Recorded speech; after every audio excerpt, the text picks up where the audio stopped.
بسم اللہ الرحمن الرحیم۔ السلام علیکم سامعین، امید ہے آپ لوگ خیریت سے ہوں گے اور ایمان کی بہترین حالت میں ہوں گے۔ آج ہماری ویڈیو ابلیس کی نسل کی ابتدا، ویڈیو کو پورا سنیے گا۔ چلو شروع کرتے ہیں۔ ابلیس کی نسل کی ابتدا جس جن سے ہوئی اس کا نام تارانوس کہا جاتا ہے۔ تارانوس ابلیس سے 1,44,000 سال قبل دنیا پہ موجود تھا۔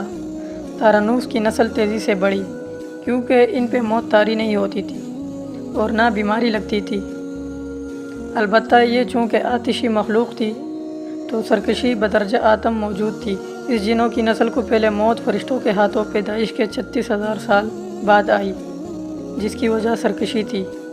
یہاں پہلی بار موت کی ابتدا ہوئی، اس سے پہلے موت نہیں ہوتی تھی۔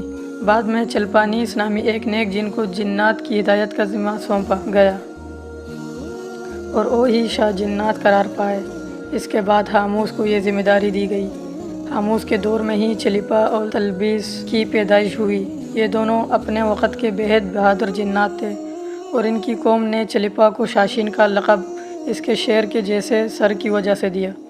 ان دونوں جنات کی وجہ سے ساری قوم کہنے لگی کہ ہمیں اس وقت تک کوئی نہیں ہرا سکتا جب تک شاشین اور تلبیس ہمارے درمیان موجود ہے۔ ان دونوں کی وجہ سے قوم کے جنات آسمان تک رسائی کرنے لگے اور تیسرے آسمان پر جا کر شرارت کر آتے تھے۔ ایسے میں حکم الہی سے فرشتوں نے ان پر حملہ کیا اور عبرتناک شکست دی۔ اسی دوران جب عزرائیل علیہ السلام کو ابلیس نے دیکھا تو سجدے میں گر گیا۔ ابلیس شروع سے ہی ایک نڈر اور ذہین بچہ تھا۔ اس میں باپ کی بہادری اور ماں کی مکاری کوٹ کوٹ کر بھری ہوئی تھی۔ اس نے ملائکہ کے ساتھ جا کر توبہ کا باقاعدہ اعلان کیا اور پھر فرشتوں سے فیض علم حاصل کرنے لگا۔ علم حاصل کرنے اور ریاضت کا یہ عالم تھا کہ پہلے آسمان پہ عابد، پھر دوسرے آسمان پر زاہد، تیسرے آسمان پر بلال، چوتھے آسمان پر والی، پانچویں آسمان پر تقی اور چھٹے آسمان پر قبازان کے نام سے مشہور ہوا۔ یہ وہ وقت تھا جب یہ فرشتوں کو سکھاتا تھا۔ ساتویں آسمان پہ ابلیس بقا اور نور میں رہا۔ 7 افلاک کے سب ملائکہ کا معلم قرار دیا گیا۔ یہاں تک پہنچ کر ابلیس نے اپنی عاجزی اور ریاضت کی انتہا کر دی۔ کم و پیش ابلیس نے 14,000 سال عرش کا طواف کیا۔ یہاں اس نے فرشتوں میں استاذ سردار عزازیل کے نام سے شہرت پائی۔ کم و پیش 30,000 سال مقربین فرشتوں کا استاد رہا۔ ابلیس کے درس و اخذ کی میعاد کم و پیش 20,000 سال ہے۔ فرشتوں کے ساتھ قیام کی مدت کم و پیش 80,000 سال کی۔ سامعین، ابلیس کو حکم ہوا کہ دروغہ جنت رضوان کی معاونت کرو اور اہل جنت فرشتوں کو اپنے علم و فضل سے بہرور کرو۔ یوں ابلیس کو جنت میں داخلے کا پروانہ مل گیا اور جنت میں بھی اپنے علم سے دروغہ جنت رضوان کو سیراب کیا اور یوں جنت رضوان کی کنجیاں ابلیس کے پاس رہی۔ روایت کے مطابق ابلیس 40,000 سال تک یہ فرض خزانچی انجام دیتا رہا۔ یہی وہ مقام اعلیٰ ترین جنت رضوان ہی تھا جہاں ابلیس نے پہلی بار بادشاہت کے خواب دیکھنا شروع کیے۔ اس وقت ابلیس کے پاس حفظ القلیم، افلاک، جنت و دوزخ سب کا اختیار تھا اور اس نے چپے چپے پہ سجدے کیے تھے، مگر یہاں پہ ابلیس عاجزی سے پہلی بار بھٹکا اور خود کو بادشاہ بنانے اور رب بن جانے کا خواب دیکھنے شروع کیے۔ کئی ملائکہ کے سامنے ربوبیت کی بات بھی کی، مگر ملائکہ کے انکار کے سبب چپ ہو گیا اور یوں نظام چلتا رہا، مگر اس سب سے اللہ تعالیٰ کی ذات بے خبر نہ تھی۔ پھر آدم علیہ السلام کی تخلیق کا مرحلہ آیا جسے قرآن مجید میں واقعات بیان ہوئے۔ ابلیس آدم علیہ السلام کو جزو مرحلہ وار مختلف اقسام کی مٹی سے تخلیق ہوتا دیکھتا رہا اور چپ رہا، مگر جیسے ہی اسے یہ معلوم ہوا کہ یہ آدم علیہ السلام اللہ تعالیٰ کا نائب ہے تو اس نے وویلا کیا، عبادت اور اطاعت کا واسطہ دیا، پھر طنز کیا، مجھ جتنی عبادت کس نے کی ہے، اور آدم علیہ السلام کو سجدہ کرنے سے انکاری ہوا۔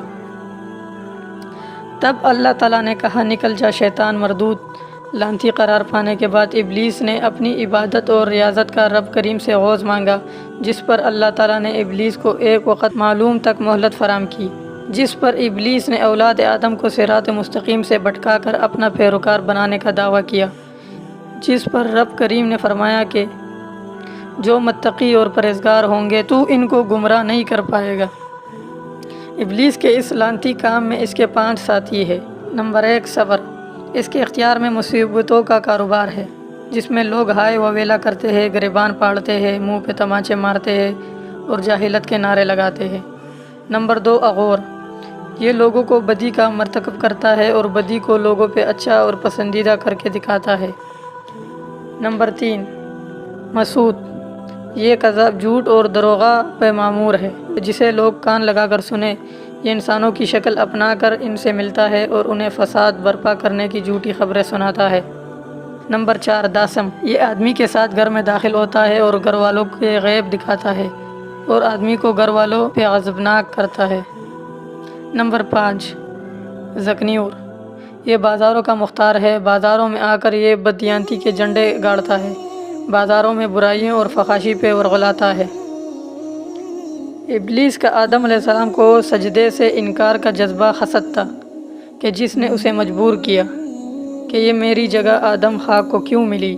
یہ اس کا جذبہ تکبر اور غرور تھا کہ میں اعلیٰ ہوں، اور اس کا ایک سجدے کے انکار کی بات نہیں تھی، بات اطاعت سے سرکشی کی تھی، شرک کی تھی۔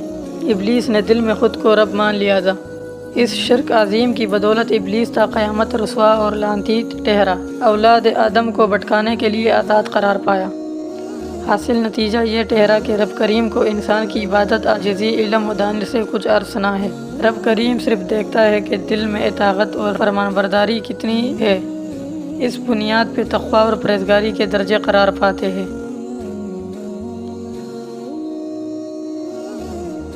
جی ناظرین، یہ تھی آج کی ویڈیو۔ اس طرح کی مزید ویڈیو دیکھنے کے لیے آپ ہمارے چینل کو سبسکرائب کریں اور بیل آئیکن پر ضرور کلک کریں۔ شکریہ۔